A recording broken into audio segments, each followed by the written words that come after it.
All right, we got college football playoff talk. We got some Heisman, maybe a little bit. We got the NBA play-in, or not the play-in, the NBA in-season tournament. We got the NFL. We got everything going on. It's a really crazy Monday. It's Past the Rock. Could one of y'all pass the gosh darn rock? Hey yo, I'm trying, I ain't lying, and hosting this will be Brian. Yeah. Posting like Kobe Bryant, Yeah. flying to see the pie. Yeah. Hit the hezzy, we got Jesse, opinions get kinda messy. A fan of out of Letties, from football to racing jet skis. He go silly when he go deep, sheesh, is Zach Zeman. Teaming up with Jack, we stack the whole team, man. Pass the rock, don't stop the shot clock. Woo. Smack the slap shot, come on, now let's talk. Pass the, yo partner, pass the rock, for real.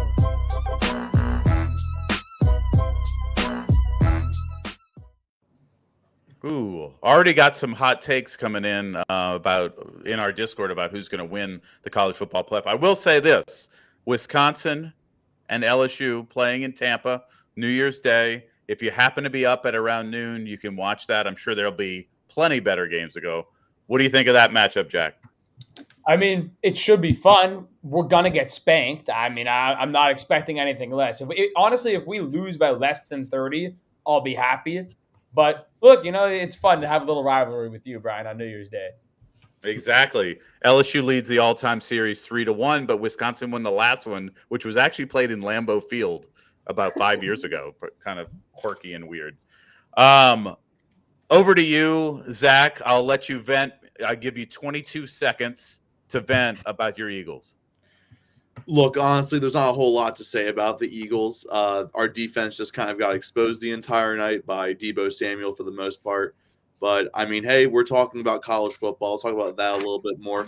Very excited I was dreaming of Pop-Tarts, now going to be dreaming of Mayo, West Virginia, UNC, in the Duke Mayo Bowl. Pretty excited about that. Also happening on my sister's birthday. So happy birthday to her. You get West Virginia football.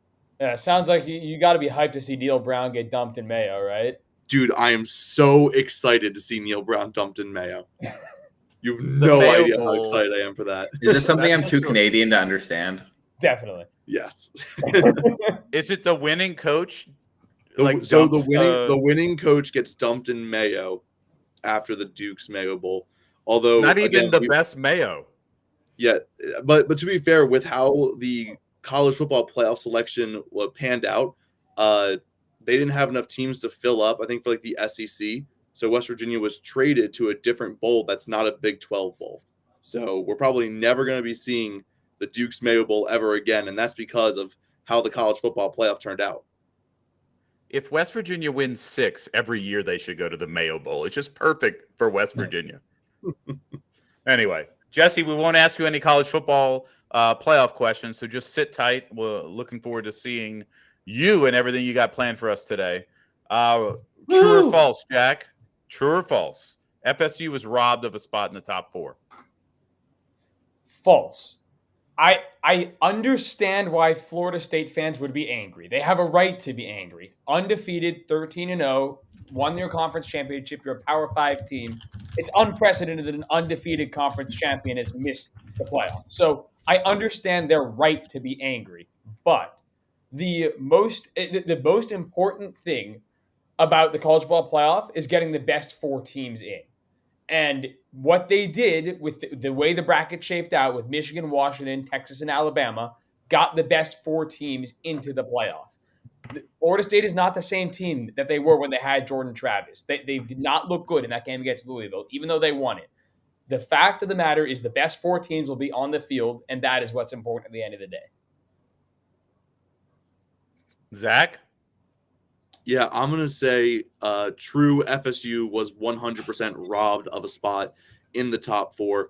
Not only did the AP poll, the final AP poll before the college football playoffs, show FSU in the top 4.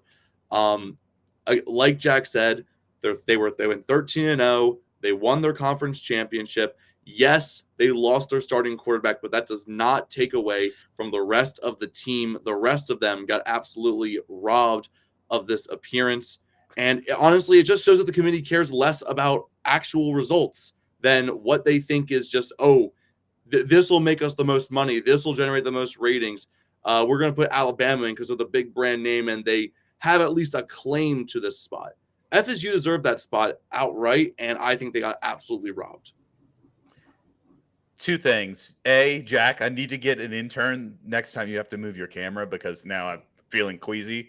But B, I think you're right about FSU, and I think by the time we get to the 1st of January and we get 2 games that we really want to see, we're not going to care one bit about FSU. And that's too bad. That's why they're going to 12 teams, because you don't care if the 13th team gets screwed. You care if the 4th one gets screwed. So really quickly though, was Georgia a fraud all season, or were they more deserving of maybe one of those spots at the bottom?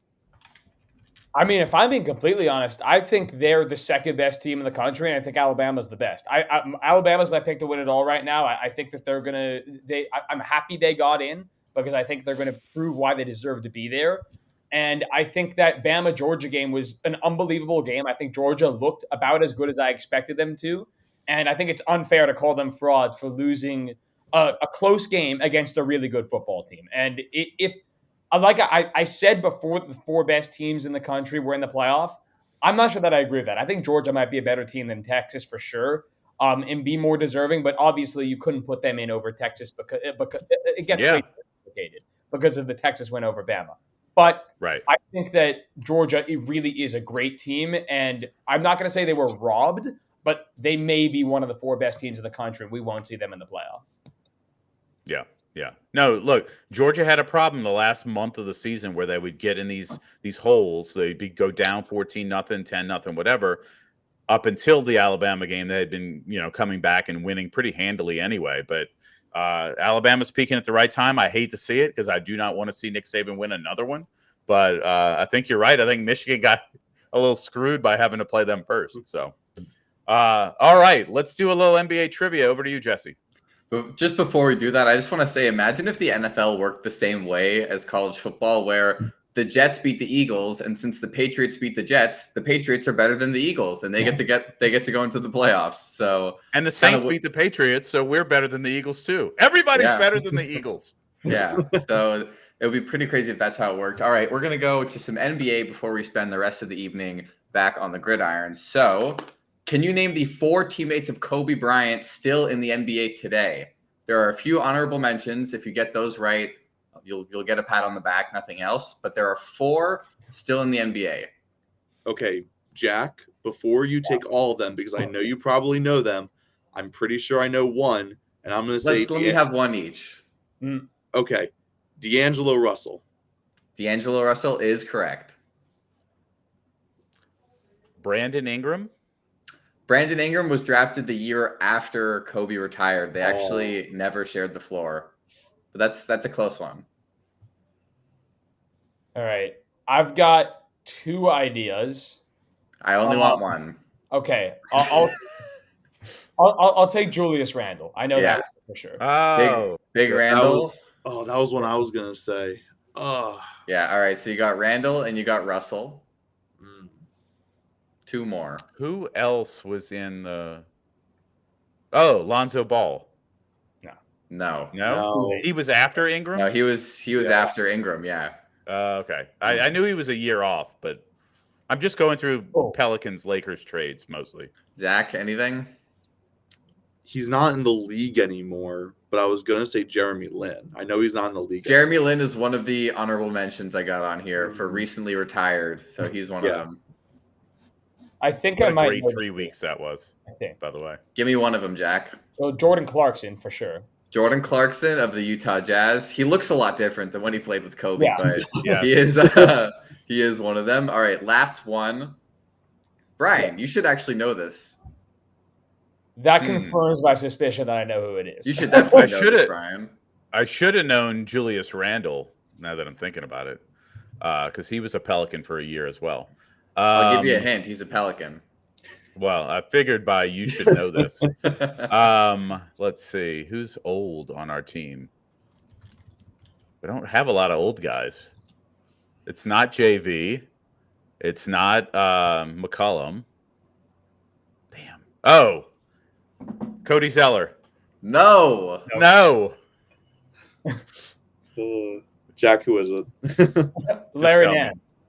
Larry Nance. Larry Nance Jr. is correct. He is the last the one other. that's still in the NBA. Other honorable mentions? Any guesses for recently retired? I mean, Dwight. Yeah, Dwight. Dwight was not on here, but yeah, he is. That is one. Well, he's not retired though. He's not retired. He's Yeah. still playing overseas. Who else was on those like random Laker teams at the end of his career? That's where you got to look. Yeah. Just random scrap piles of NBA. Oh, you mean it's not Shaq or Robert Ory? There's one guy that always comes up in the names when we're talking about people who've been around the league, especially the Western Conference. You know what? I'm just gonna guess was Omri Caspi a teammate? No, it was not one. I was thinking like Andrew Bynum. No, these are more recent. These guys all retired in the last like 2 years, probably. 2 3 Really? years. Huh. Jack, one of Vince them was Carter? a Laker like last year. Oh, what? Oh, Wayne Ellington. Yeah, Wayne Ellington. That's one of them. Wayne Ellington I think. was Sorry, teammates with there was Kobe? actually another Laker on here as well from a year or two ago. Oh no, Rondo wasn't there when Kobe was there.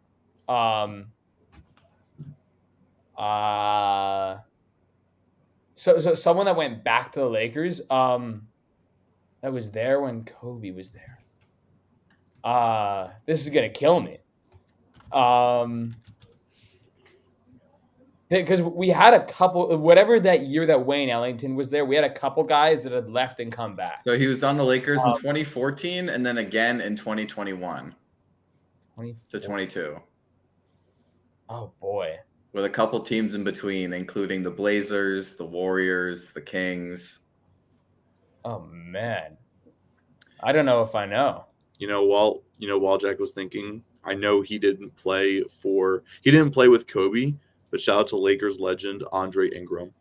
Shout out to the 30-year-old rookie. All right, Jack, your time is up. It's Kent Bazemore. Ah, yes. And the rest of the ones on the list, Lemon Pepper Lou Will, and Jeremy Lin. Trevor Ariza. Was the last one. All right, so yeah, good job. That was pretty easy. Brian, come on, man. Larry Nance. Yeah, I went through all the old guys. Larry Nance is hurt right now, so he's off my radar.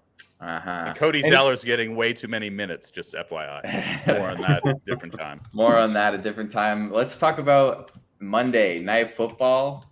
Got a fun matchup here. Yeah, Bengals Jaguars. Jags favored by 10, which is like it's like a couple of weeks ago when the Commanders were favored by like 8 against the Giants. And you're like, how can that team be favored by that much? Over under is only 40. Okay, just keep that in mind when we do our picks later. So Travis Etienne expected to play. Does he get above the Podna line, which is 15 points in PPR? Zach. Man, Etienne has been really great all season in fantasy, but I'm actually going to lean the under. I do like the Bengals' defensive line a lot. I think they're going to be able to stop some of those big plays that Etienne's been having all season. Plus, the fact that he's questionable makes it, yes, he's expected to play, but that questionability with that ribs injury, always a chance he can re-aggravate that injury, be taken out sooner than you'd expect. I'm going to lean the under for the Podna line. All right. Jack, who do you trust more, Christian Kirk or Calvin Ridley? I mean, based on the last few weeks, I think I have to say Ridley. He's been super good lately. The last 2-3 weeks, he's sort of remembered how to catch the football, which has helped out a lot. And I mean, he's been getting himself open all year. He's just had some really bad drops. He's been eliminating that a little bit more. Lawrence is starting to feel more comfortable with him. And I think he keeps it rolling. I think I would roll with him. All right, Jesse, you're like our quarterback whisperer. So Jake Browning, over under 0.5 touchdowns. I think he gets it done. I think he gets one in. It might be off a tipped ball. Who knows? But I think he gets one touchdown. It might be on the ground for all we know. But I trust him to get one. With that receiving core, it's a little of a Brock Purdy situation, to be honestly. If you have Tyler Boyd, T. Higgins, and Jamar Chase, surely someone can throw a touchdown on that team. So, yeah, Jake Browning, he should get at least one touchdown tonight. I would be surprised if it was 2. So give me over 0.5. Not asking for much. So Jamar Chase last week had a big catch from Browning off of a tip. So I do Who? like. I don't know what the odds are for a tip touchdown, but they're probably He had really 2 good. tipped passes that were caught Oh, did for like a good chunk of his yardage for the entire Right. day. All right. Well, So if you let's hope for can another. take the tip ball touchdown for Jamar Chase, that might be pretty good. So going back to you, Zach, Jamar Chase over under 69.5 yards. Oh man, this is something that like you would think just like, oh, easy under, it's Jake Browning, but I'm gonna go with the over. I think that they're going to how like the 49ers very much get those check downs, then yards after catch. I think it's going to be kind of the same game plan for the Bengals here. Don't make Jake Browning throw the ball too deep. Don't risk him making mistakes with dumb passes. Just keep it short, keep it with check downs, just have him be a game manager, and then those yards after carry. So they will feed Jamar just with short passes. So you're going low on Travis Etienne, you're going high on Jamar Chase. So obviously you're picking the Bengals. I am not picking the Bengals. I am picking the Jacksonville Jaguars to win 21-13. As much as I think that Jamar Chase could probably go over with his yard total, I think the under will definitely hit in total points scored. Bengals have a sneaky solid defense to make the Jaguars work a little bit harder than you'd expect, but the Bengals probably won't get anything going on offense. So I see it being a fairly low scoring game, but the Jaguars come out on top. Yeah, I think it's low scoring too. I have it 24-14 Jags, so that's under the 40-point total. But our friends here both like a high scoring game. Jack. Yeah, I mean, the Jaguars offense has been humming the last 2 weeks ever since that 49ers game where it was not humming, let's say. But the 2 games since then, they've looked quite good. I think they keep it rolling. The Bengals obviously severely depleted without Joe Burrow.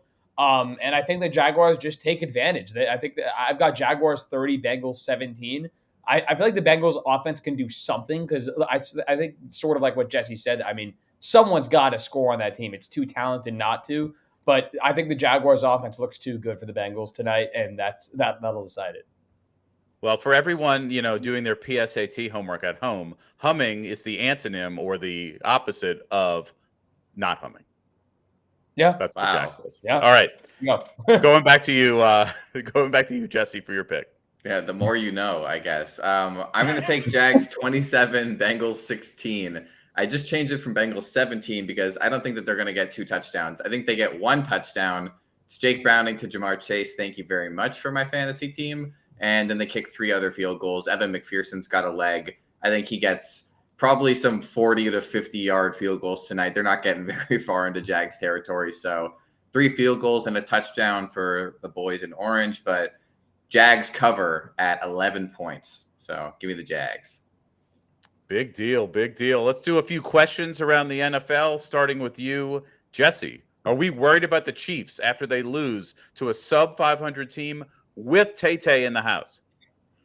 With Big T-Swizz, I mean, it's pretty crazy to see Travis Kelce have his first no-show with his girl in the house. I mean, this was just honestly probably the worst the Chiefs offense has looked all year outside of the Broncos game. And they just had nothing going.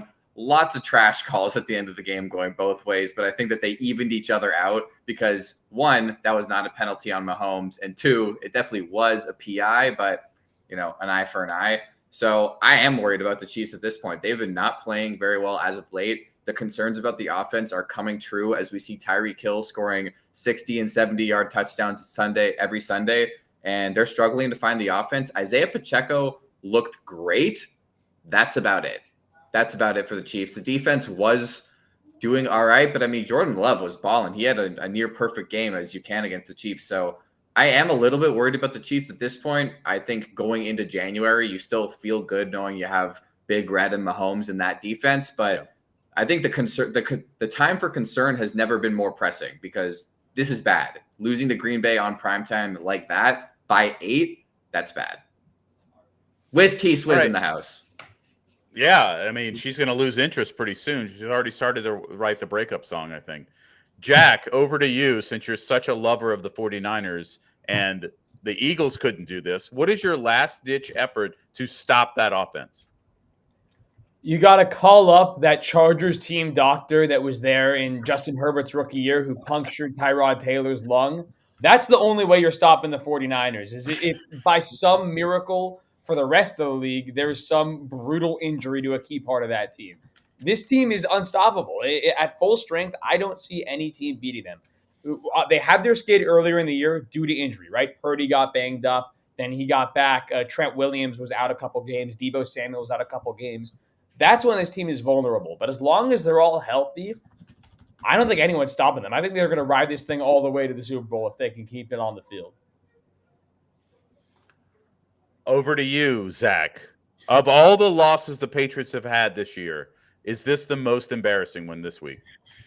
Oh, man, there's a really good case for it. I mean, it's been a rough season for Jesse watching these Patriots. But, I mean, just the way, oh my God, the 6-0 loss. I mean, it's tough. I feel like you look at these past 2 weeks and pick either one. I mean, to lose on a shanked field goal or to just not score any points whatsoever in a lethargic game. Pick your poison. It's got to be one of those two, unless, Jesse, you have a different opinion. I kind of wore this as a shirt of shame today for the show because it's just getting ridiculous at this point. First off, how did this team beat the Bills? Like, actually how? And it seems like they hang in there with the Dolphins and the Eagles when we play them at the start of the season. 0 points on the Chargers. I think losing 6-0 for the first time in 85 years that the team has lost 3 straight games, allowing less than 10 points. I think this has to be the crown jewel of embarrassing losses for the Patriots. I don't think it gets any worse. There was the 35-0 shutout and the 38-3 to Dallas. There's been a 10-7, a 10-6, but I think losing 6-0 and still covering the plus 6.5 spread is the most embarrassing loss for the Patriots. Honestly, I said last week the Chargers would find a way to lose that game. They would have if the Patriots could have scored once. So that hands down was the most embarrassing loss of the season. I have a bonus question for you, Jesse. What is the over-under going to be for Thursday Night Football, Patriots against the Steelers without Kenny Pickett? 18.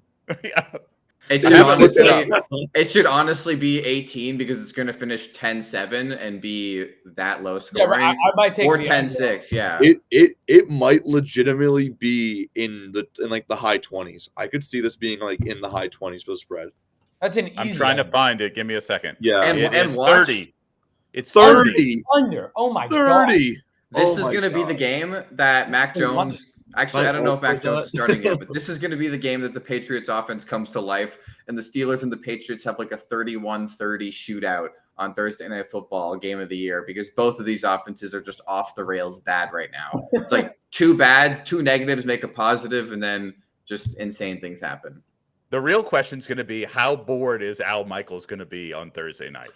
Okay, I will say Patriots Steelers justifies Al Michaels' reaction to the games. Yeah, he calls every game as if it was Pat's Steelers on Thursday night. He does. He's so uninterested. He's totally mailed it in. All right, Zach, did this Miami win tell you anything you didn't know already about the Dolphins? Sorry, give me 1 second. I don't know if there's really much else to say about the Dolphins. I mean, this is exactly what we expected from them. I mean, yeah, like, okay, Tua threw the ball deep to Tyreek 2 times, and that's kind of what we expect. If anything, the only thing I really learned from this Dolphins game is that Tyreek Hill should be an MVP favorite. The quarterback play has just not been great enough to cover that up. I think Tyreek Hill should be the MVP frontrunner at this point. He's having a phenomenal season. He's going to get 2,000 yards any week now. That's really the main takeaway from the Dolphins game. I mean, they played the Commanders. Their defense shined more than I expected, but it's still like, okay, the offense were the real juggernauts of that game. Jack, Cowboys, Dolphins, Jaguars. Everybody says they haven't won a big game all year. They're just beating up on the lesser competition. Do you put anything into that theory? I mean, I think it's fair to say you got to see it to believe it, right? I mean, any decent team can beat up on bad competition, but you're right. I think playing against a big team is like getting that win is something that is key as far as putting stock into an NFL team as far as if they're going to be a Super Bowl contender, because like in order to make a deep run, you're going to have to beat some of these teams. So I think it's very fair criticisms of all three of those teams. I does that mean I would be surprised if come playoff time the Cowboys are able to make a run or the Jaguars or Dolphins are able to make a run? No, but I think as far as like who I'm gonna pick to win the Super Bowl, I might be avoiding those three teams for that reason. I just don't think the Jaguars should be grouped in here because they've beat 4 teams over 500 in the last like 6 weeks when the Dolphins haven't done that once in the last 2 years. So the Jaguars, they beat the Colts, they beat the Texans, they beat up on some other teams. And look, the Steelers, say what you want, they were 7-3 when the Jaguars beat them. So they might not be the best of the best. They beat the Bills in London. I know people say that might not account it, but I just want to say the Jaguars have actually had some quality wins this year. To be fair, their two biggest tests were their 2 worst games of the year: that Chiefs game and then the Niners game. That's They were fair. by far the 2 worst. just to add on, about And they only really have one tough game. They have Cleveland. You figure out whether you think that's tough or not. Then they have Baltimore. This is going to be the number 1 seed in the AFC. They play Tampa, Carolina, Tennessee, and Cincinnati tonight. It very well could be, but It's the only thing I amazing. also want to mention, we're talking about beating teams over 500. The only team that the Cowboys so far have beaten over 500 are the Seahawks, who then fell to 500 with that loss. So, I mean, the Cowboys, you can argue, have one win over 500, like an over 500 team. All three of these teams are definitely suspect for one reason or another, but like Jesse was saying, the Jaguars probably shouldn't be on this list. It's really the Cowboys and Dolphins that are taking the suspect test. The Cowboys the next month: Philly, at Buffalo, at Miami, Detroit. Now's the time. We're going to figure out who they are. Oh, really. they get to face all the frauds. Good for them. Yeah. Exactly. Awesome. Literally. All one right. after another. Jesse, let's give you a question. You seem to want to talk. Do the Rams have a shot at making a run if they have a fully healthy offense? It came out today. Puka Nacua had an AC joint issue. He's going to play next week. But do you think they could do something if they could just get their players back on the field? Their offenses looked outstanding when Stafford, Kyron, Kupp, and Puka are all healthy. They've been putting up 30 like nobody's business. The defense, I will admit that I was wrong at the start of the season. Their defense has been playing a lot better than what I would expect from a team where I knew maybe 2 of the starters in week 1. So shout out to the Rams. But I mean, this team is 6-6. They're 500, and they sit second in the NFC West, tied with the Seahawks, who they have already beat this year. So I think that the NFC wildcard is wide open for them to sneak in as a 7th seed. Depends who they end up facing, and if that's the case. If they were the 7th seed, they would likely face probably Philly in the first round, or Philly or San Fran, just depending who the 1 or 2 is. So I don't think that would go very well for the Rams. But with the fully healthy offense, this is a legit playoff contending team because their offense is just running. I think you're looking for the number 2 seed. So you said Philly, but I think it's pronounced Dallas for the number 2 seed. Dallas can't be number 2. If they, they can. They can still. I catch guess the Eagles. I guess they are only 1 game behind. So, and we got a big game this Sunday night, right, Zach? We do have a big game this Sunday night. Can't wait for that one. So, all right.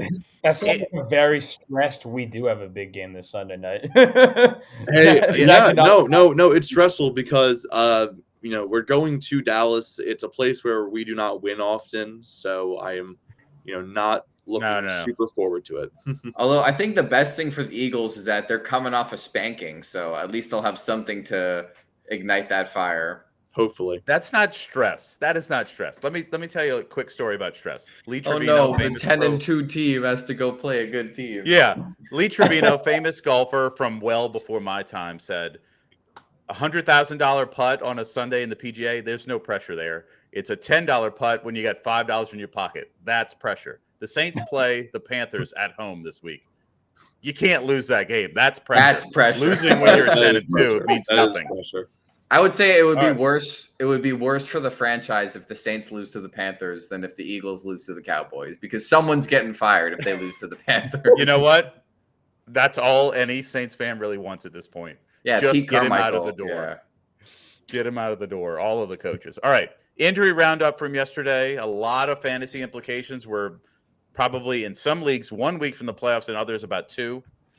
I'll tell you who I think is the biggest injury issue. It was Tank Dell. That guy was so money over the last 6 weeks.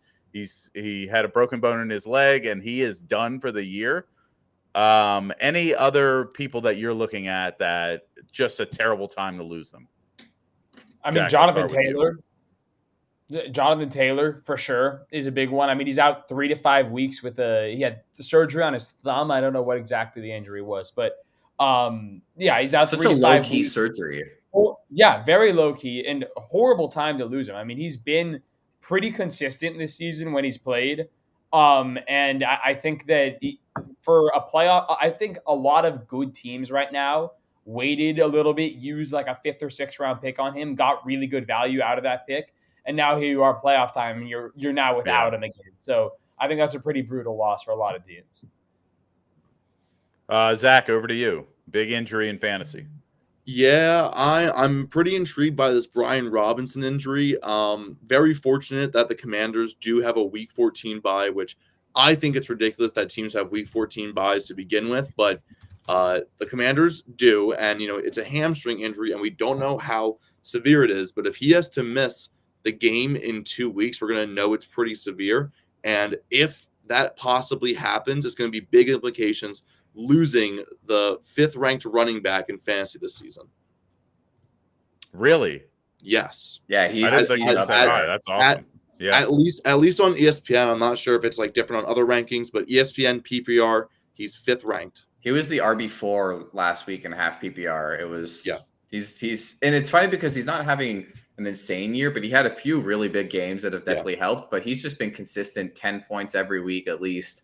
They're going to miss him, but yeah, Week 14 bye never came in more clutch. So so crazy. So stash Antonio Gibson if you can make it work. And he's probably available because he hasn't been very good. I'd say one other guy that you just hate to lose at this part of the year is Ramondre Stevenson, who had finally been turning it around. He had the most volume in the NFL, I think, in the last 6 weeks or something. Like they're not scoring any points, but they're feeding him the ball every week. So just hate to see that. They are playing on the short week, so there's no chance he plays on Thursday. Just crucial time to lose probably your RB1 or RB2. And then the other guy that you just hate to see, Amari Cooper go down, Marquise Brown. When a guy gets hurt with 0, that's just the worst in fantasy. Yeah. When you're like, oh, maybe I'll start someone else, and then he's like, all right, maybe I'll at least get a few points. 0, nothing. But surprisingly, I'm piloting a new rule in my head of if your player goes out in the first quarter, that you can replace him. Like, come on, it's just insane. We got to figure that out. But maybe I don't know how it would work. You would only get the points that are then scored after the injury happens from any player on your bench or something. It's brutal. Yeah, brutal. I do want to name one thing. Somebody listed Derek Carr up here. Obviously, he's not in anybody's actual lineups. However, Jameis Winston loves Chris Olave. So if you have Chris Olave and Jameis is playing in that second half against the Vikings 2 or 3 weeks ago, that's the only person he threw to. So don't give up on Olave if Carr is out because he's been on fire a little bit and Jameis loves him. So FYI from an insider. Jesse. Yeah. I hate to say that I was the poor guy who started Derek Carr this week as my quarterback with Lamar Jackson on bye. Is that a 46-team league? No, it was the Lost Tribe like community. Oh, I had Lamar on bye, and I dropped like Jared Goff weeks ago, and it was just awful. Anyway, let's not talk about that because I'm sad. All right, we're gonna go over here. Hold on, let me make this a little bigger. How can I do this the best? That'll work. All right, so let me pull up the notes here. You guys are each going to get a chance to go. All right, so tell me why this AFC team will win a playoff game. Jack, you're going to go first. Oh, boy.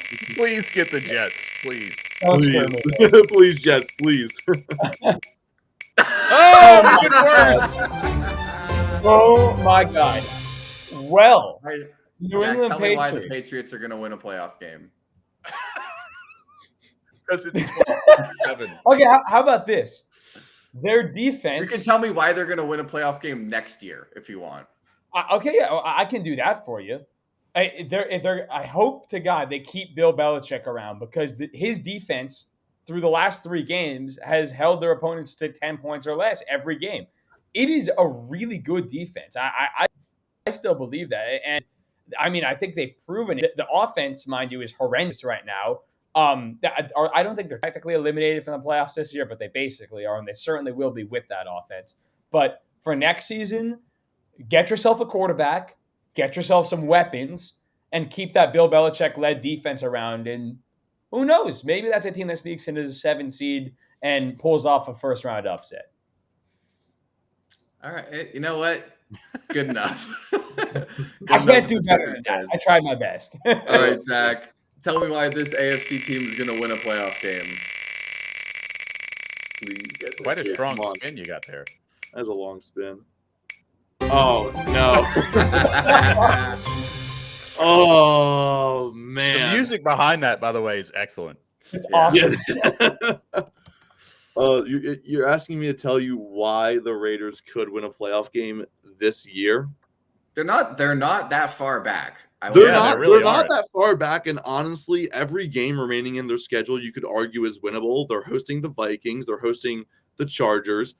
They did compete against the Chiefs. Let's not completely rule them out. They're going to Indianapolis and they're hosting Denver. If there's a way that they find a way to win all 5 of those games and the year 10-7, they could definitely sneak into the playoffs, I guess. And I mean, hey, maybe Devontae Adams just becomes Cooper Kupp in 2021 and just completely dominates every time he receives the ball and just becomes the best version of himself we've ever seen. Max Crosby has a dominant rest of the season, getting like 5 sacks every game. And that will carry over to the playoffs, and they'll obviously win a game on the backs of those 2. Dude gets 25 sacks in 5 Yes. games. Yeah, 25 sacks in 5 games. Is that so unrealistic? No. I mean, if they got to play the Commanders every week, maybe. But True. all right, Brian, tell me why Can't this wait. AFC team is going to win a playoff I'm gonna get game. the Steelers. I can feel it. Please be the Steelers, please. Oh, Oh. Oh, you you got got it. an easy one. Come on. All right. The Houston Texans. They have the Jets. They have the Titans. They have the Browns. They have the Titans. They have the Colts. They're gonna go 5-0. It's not even close in I think a lot of those games. And they currently sit at 7-5. So that makes them 12-5. They may even win their division if the Jaguars didn't have such an easy schedule. But here's the deal. Tank Dell's out. Nico Collins has to step up, and they have to find a run game. Their defense is going to be fine enough to get them where they need to be. They have to find a running game, or else they'll never win a playoff game again. Yeah, as incredible as CJ Stroud's been, their run game is still pretty much non-existent. And they do have Damian Pierce back and Devin Singletary. The run game was actually alive when the 3 games that Singletary sat or that Singletary took over for Pierce. So maybe they should just shelf Damian Pierce for the rest of the year and see what happens. All right, I'm going to give myself a team. Let's see how lucky I can Nice. get. Please be the Steelers. Please be the Steelers. I really want to see the Steelers. Oh, Oh, all right. Look, Tennessee Titans. If you want to play winning football, you look to none other than Will Levis. Guy throws a fumble forward, not a pick, but it gets picked. What does he do? He doesn't mope around. He doesn't Deontay Johnson and just look off to the side. He gets on his tail and he goes after the ball, forces a fumble, and recovers it. They've got King Henry in the backfield, unstoppable as always. He had 2 touchdowns last week. I know he got injured, but he's King Henry. He's not going to stay out for long. And Tajay Spears is as explosive as a number 2 back gets. DeAndre Hopkins turned back the clock. He had a touchdown. This Titans team with the right coaching from Mike Vrabel, they could make a late run. They get to face the Jaguars and the Texans. If they can pull off some upsets against those division rivals, they're right back at the top. Titans going back to the AFC Championship. They're going to knock off the Ravens. This team, let's go. And that is how you Can't defend wait. a 4-7 team. I can't wait for Wednesday when we do this with the NFC. It's going to be much more bleak. Oh, Yeah, it's going to be bleak. Do you guys want to take another spin, or are we ready to move on? How about this? Let's each get a bonus spin, and you have to choose a player on that team that you would buy their jersey. All right, Okay. Okay. we're gonna spin away. Jack, tell me which player on this team you would buy their jersey. Oh God. Are you feeling dangerous? I I'm think you are. definitely not. No, I think I would go with Pat Sertan. I'm a big Pat Sertan fan.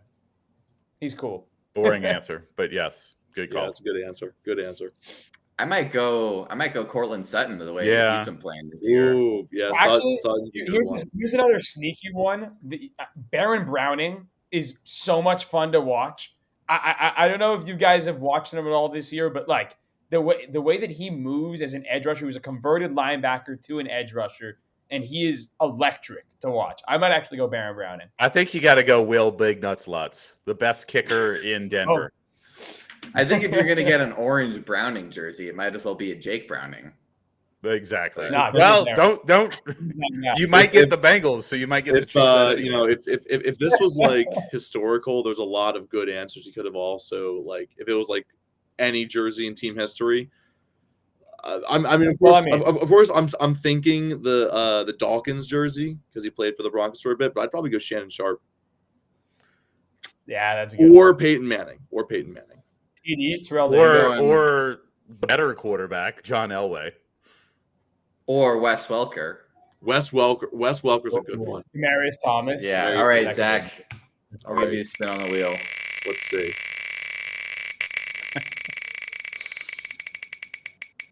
Oh. All right. Look, I mean, it's pretty obvious. I feel like you have to go with King. Can't say AJ Brown. I said King Henry. It's got to be King Henry. I thought he was going AJ Brown too. I thought you were going Mayo Boy. I mean, arguably, right now, like their best player in the 21st century. If we're going all time, though, I'm getting a Warren Moon Oilers jersey. Not what Mayo Man? No, Will Levis? Come on. I'm not getting Mayo Man. I yet, just but hyped him up. That's the guy you want on your team. look. I love Mayo Man. I love West Virginia being in the Mayo Bowl, but I gotta go with King Henry. And again, if all time, it's got to be Warren Moon and those Oilers. Ooh, I like Dub C with Eddie George. That's a good call too. Eddie George is a great Yeah. call. Oh, Great yeah. call. He was the Also, Madden 2001 cover I should have athlete. said Earl the Pearl Campbell. I could have said Earl Campbell. Brian. Yes, You I can't already say- have one. You can't say Stephen Ridley. No, I'm not going to say Stephen Ridley because I already own that one. I'm not going to say Tom Brady because that's just too easy. I'm going to go 80s fullback Moses Tutupu, New England Patriots. Look him up. The dude was unbelievable as a fullback, which back in the day, people actually used their fullbacks the right way. Okay. Put that aside. I think you got to go Edelman. I was about to say that's the correct answer, Julian Edelman. And Nah, you know I think- I'm you gotta going get with the red. The red. Going the red.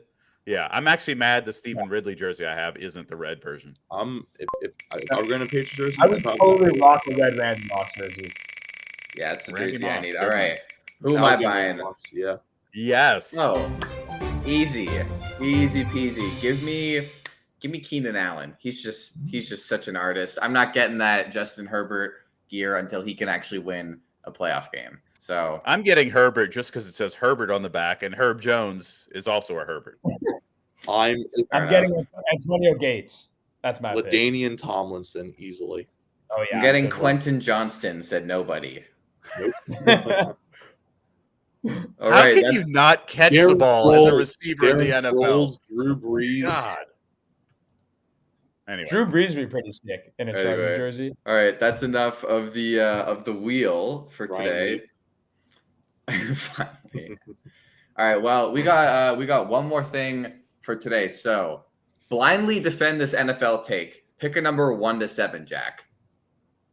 Oh, 7. All right, number 7. Darius Leonard will be the key to fixing the Eagles' D. You got to blindly Ooh. defend it with your life. Ooh. Okay. I mean, yeah, I could get behind that. I mean, the Eagles have a great defense to begin with. I mean, they've got talent all over the board there. They've already made a midseason acquisition for Kevin Byard. You got Big Play Slay, James Bradbury, Hassan Reddick. I mean, it's stacked defense. What are they missing? A linebacker. And you get Darius Leonard. While Darius Leonard might not be having the All-Pro season this year that he's had in the past, he's had it in the past. You know he's got it in him.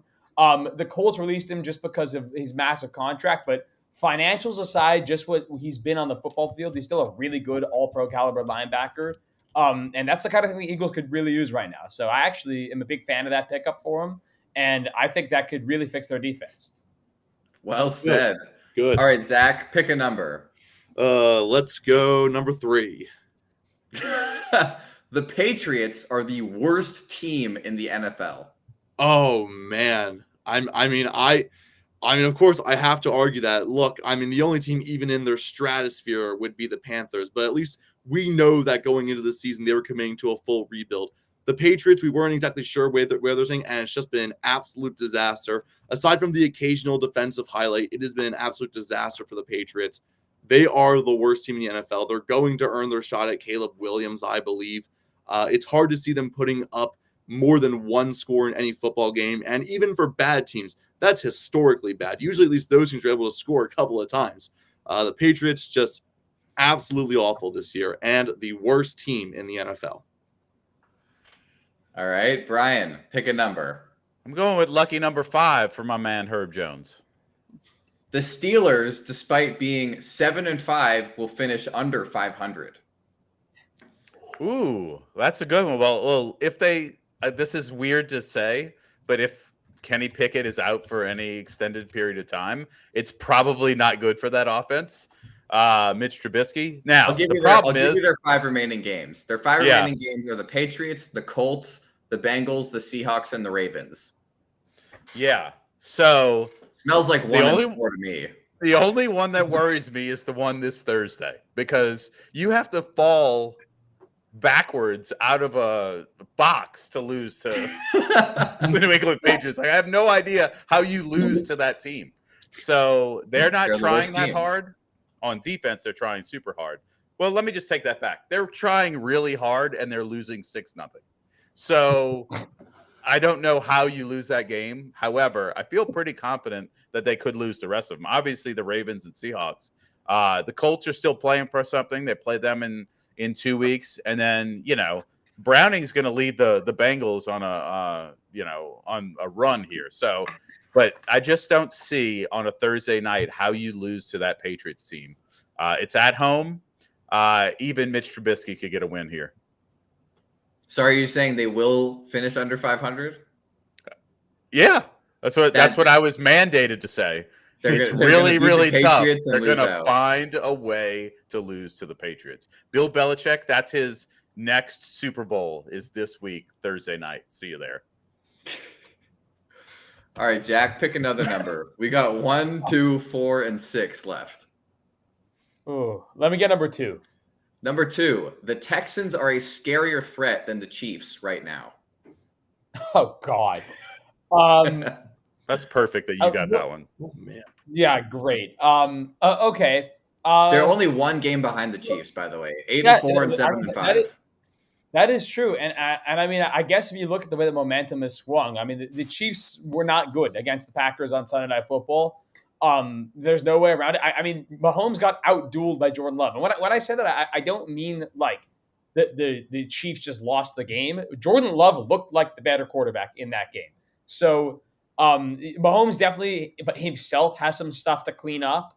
While the Chiefs still have a really great defense, that offense is absolutely flawed. And an offense that has not been flawed this year is the Houston Texans. I mean, you can't tell me watching that thing go. I mean, it's a well-oiled machine. CJ Stroud looks like an elite quarterback already in his rookie season. Nico Collins had an outstanding game this past weekend. Really good receiver that's emerged out there. And I think that a key for them taking that step would be going back to Devin Singletary in the run game, because he did look much better than Dameon Pierce. But I would say it's definitely feasible that the Texans with their offense operating the way that it is, could potentially be scarier. Jack is like our Chris Collinsworth. If you say anything bad about Mahomes, he just starts going into convulsion. He can't. His body chemistry can't deal with it. By the way, this is the third time after Zach Wilson, Russell Wilson, and now Jordan Love. Third time Patrick Mahomes has been outplayed on primetime this year. And that's just counting those three. All right, Zach. What about Jared Goff, week 1? Yeah. You know what? Fourth time. All right, Zach. 1, 4, or 6. Pick your poison. I would love to defend that Mahomes isn't built for primetime take. That's a pretty fun take to defend. But I'm going to go with number 6. Number 6. If the Niners stay healthy, they will win every single remaining game, including the Super Bowl. I love it. Jesus, of course I get this one. They win out and they win the Super Bowl. I don't know. This was not a hard one. Honestly, Jesus. This is not a hard take to defend. They're the most complete team right now in the NFL. Hosting the Seahawks, that should be a win. Going to Arizona, if that's not a win, I'd be very concerned. Hosting the Ravens, that's probably the toughest game they have left all season, and that should be a win. That could be a Super Bowl preview right there. Ravens also look really good. But I think the Niners at home can get that win easily. Going to Washington, they should dominate. Hosting the Rams, they should dominate.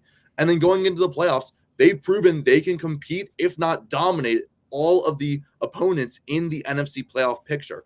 They can easily run the table all the way to the Super Bowl, and we'll have Brock Purdy holding up the Lombardi after defeating, again, likely the Ravens, who I don't think are going to win a Super Bowl this year. Niners are easily the favorites to win it all. Niners could easily go the rest of the season without a single loss. How about the NFC Championship? How's that going to go? It will be a close battle, but unless honestly, Josh right Johnson's now, quarterback, Niners could have home field advantage the entire playoffs. If it's in San Francisco, who's beating them in San Francisco realistically? Probably no one. Yeah, 49ers over Cowboys in the championship for sure. 49ers over the Saints. All right, Brian. No. Last pick. Give me number 3. You. Number it's 3. 1 or 4. Oh, 4 minus 1 is 3. Give me 4. All right, 4. Brock Purdy deserves the MVP award more than Dak Prescott. Woo-wee. Okay, let's say this. Brock Purdy is about to go on a run that we have not seen before, especially from Mr. Irrelevant, all right? He knows that his health could be changed in a moment's notice, just like last year in the NFC Championship. So he's going to be firing on all cylinders. He knows he has Deebo Samuel. He knows he's got Christian McCaffrey. He knows he can mess around with George Kittle and Brandon Ayuk, and he's going to take full advantage of that offense and what they can do, because he's going to be the first Mr. Irrelevant to ever win the NFL MVP when they go undefeated the rest of the way and don't even play a one-score game in the playoffs. Brock Purdy. Wow. I mean, every statistical metric would tell you it's Brock Purdy, but not the eye test or whoever votes for that. Let me just it's the one wrinkle. I know I was forced to defend that. If Tyreek Hill gets 2,000 yards, I really feel strongly they're going to give him the MVP. I really do. They should. So they if there was ever a year for there not to be a quarterback MVP, it would be this year. Yeah. So his odds as of last week were 45-1. This week they're 18-1 after the game he had. Good. Yesterday. Good. As they should be. They should be better. They should be better than that. Like Tyreek Hill, to me, bare minimum top 3 MVP candidate at this point. All right, you guys successfully dodged the Minesweeper bomb of this last take. The Packers are a playoff team was the number 1 take. So I'll defend that one. And I'll say, well, no, not the bomb. It's just you guys picked every take except that one. So the Packers are a playoff team. Hell yeah, they are. I mean, we got this. The NFC is not very deep. You got the Cowboys at the 5 seed or the Eagles, depending how that falls out. Then I think you got the Rams and the Seahawks fighting each other. I don't think that they both make it. It's going to be one of those teams, and then it's between the Packers and the Vikings. And the Vikings are on the downward, and the Packers are on the up. So Packers, they're coming for that 7th seed. Nobody from the South is going to make the wild card. The Packers are probably going to have a better record anyway, but doesn't matter. They're going to be a wild card team. Jordan Love, he's better than Mahomes at this point. I think we can all agree. Packers, they might be the ones to beat San Francisco this year, doing something Aaron Rodgers never could. I think the Packers could get to the 6th seed. I think they could be better than both the Seahawks and the Rams. Like, I think there's a world where that happens. I haven't looked up their schedule, but you know. Honestly, at this point in time, that might be my take. Like, Yeah. I think I was so impressed with the Packers yesterday. I legitimately, Jordan Love looked unbelievable. I'm swallowing my words. I said either a week ago or 2 weeks ago that Jordan Love wouldn't win a playoff game the next 3 years. And I think I'm already ready to go back on that. The Packers look so good right now. I think they actually will. He's got at the Giants, home to the Bucks, at the Panthers, at the Vikes, home to the Bears. They could go undefeated. And 11-6 after the start they had, they go 11-6 and get like the 3 seed in the NFC. I mean, I'm telling you, playing the NFC South Not helps. the 3 seed. I don't think they should realistically be the underdog in any of those games. They Right. should be favored in all. I mean, coming off a win against Detroit and Kansas City, I mean, you just beat one of the best teams in either conference. So The Bears They're are probably their toughest game in that, and the Bears are their little brothers. So don't even say the Bears are tough. All right. That takes us to the end of that segment. That was a lot of fun, though. I think we're going to be back with some more of that next week. And we'll do Tell Me Why That NFC team is going to be a playoff team. That'll be a hoot. Monday Night Football starting in about 15 minutes. We're a little bit early this week. Any news about the in-season tournament coming up as well?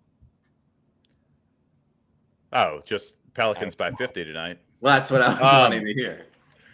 So one thing I do want to say. So starting this Thursday night, Lost Tribe Hanukkah, 8 days of giveaways. We are hosting Friday night a Madden Invitational tournament, which is going to be awesome. And next Monday's Pass the Rock is going to be hours of action. A lot of the great stuff like that's here already, plus trivia and other games. Everybody's bringing a game. They're not going to tell the rest of us what it is, and we're going to see how that rolls. Any other thoughts on that? We're giving away a PS5, an Xbox. We're giving away all sorts of stuff.